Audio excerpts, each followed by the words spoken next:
तुमचे देह कितीही विशाल असले आणि मनाची एकाग्रताही असली तरी जोपर्यंत तुम्ही जिद्दीनं त्या ध्येयाकडे वाटचाल करणार नाही तोपर्यंत ते ध्येय साध्य होणार नाही.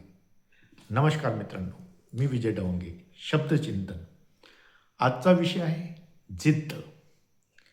मित्रांनो, जिद्द माणसाला कुठलंही असाध्य कार्य साध्य करण्यासाठी प्रेरित करत असते.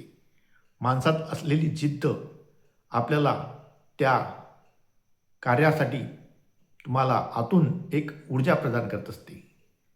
आपण बघितलं इतिहासात भगीरथ राजाचे जे पूर्वज होते त्यांना पापाचं शाप मिळालेला होता आणि त्या पापाचं पापशालन करण्यासाठी राजा भगीरथाने एका पायावर उभं राहून भगवान शिवजी आणि ब्रह्मदेवाची तपश्चर्या केली.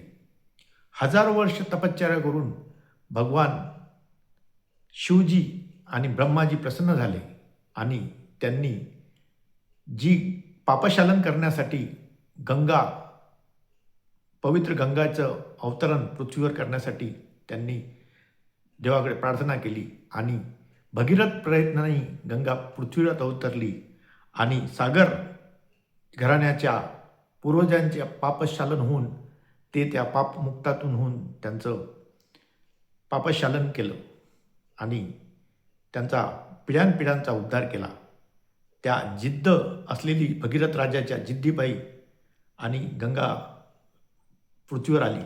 मित्रांनो, जोपर्यंत एखादं ध्येय ठेवून तुम्ही त्या ध्येयाप्रती प्रामाणिकपणे जिद्दीने प्रयत्न करता तर भगवंताला सुद्धा तुमच्या प्रयत्नांना यश द्यावं लागतं. मित्रांनो, जिद्द ही मनापासून कणखरता दर्शवत असते.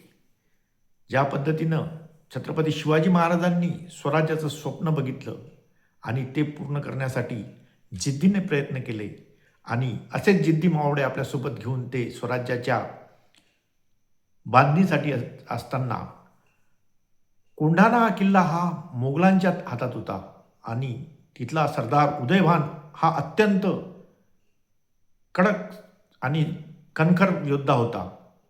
माता जिजाऊ साहेबांनी छत्रपती शिवाजी महाराजांना सांगितलं की शिवबा, रोज सकाळी सूर्याचं दर्शन घ्यायला जात असताना हा मोगलांचा कोंढाणा किल्ल्यावर फडकणारा हिरवा ध्वज मनाला खिन्न करून टाकतो, वेदना देतो.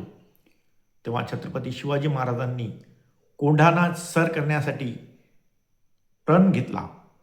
परंतु त्यांचे सुभेदार तानाजी मालुसरे, नरवीर तानाजी मालुसरे यांच्या घरी लग्न असल्यामुळे ते या मोहिमेपासून त्यांनी दूर ठेवलं. परंतु जेव्हा लग्नाचं आवर्तन देण्यासाठी तानाजी मालुसरे आपले मामाजी शेलार मामासोबत आले तेव्हा त्यांना गडावर भनक लागली की काहीतरी मोहिमेची तयारी चालू आहे. त्यांनी छत्रपती शिवाजी महाराजांना विचारलं, महाराज, मला सोडून तुम्ही हा स्वारी करणार अभेद किल्ल्याची?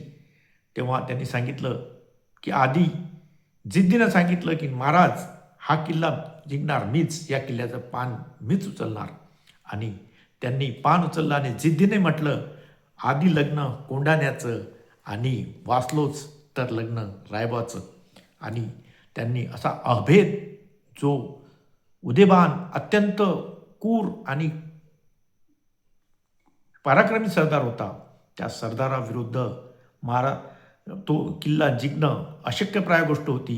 परंतु तानाजी मालुसरेंनी तो विडा उचलला आणि जिद्दीनं तो अशक्य वाटणारा किल्ला, जेव्हा त्यांची घोरपड 2 वेळा सोडून खाली आली तेव्हा त्यांनी त्या घोरपडीला सांगितलं की तू आता जर परत आली तर तुला मी सोडून देईल, तुला कापून टाकेल आणि मी स्वतः हा किल्ल्यावर चढाई करेल.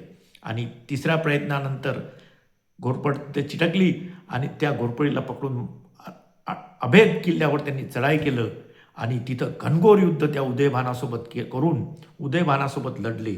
मित्रांनो, जिद्दीनं लढत असताना त्या उदयभानाच्या केलेल्या वारामध्ये तानाजी मालुसरे यांची ढाल तुटून पडली तेव्हा त्यांनी आपल्या डोक्यावरचा शेला काढून त्या हाताला गुंडाळला आणि त्याची ढाल केली आणि त्या उदयभानासोबत जिकरीनं लढले आणि त्या वारामध्ये उदयभान ठाराशाही झाला.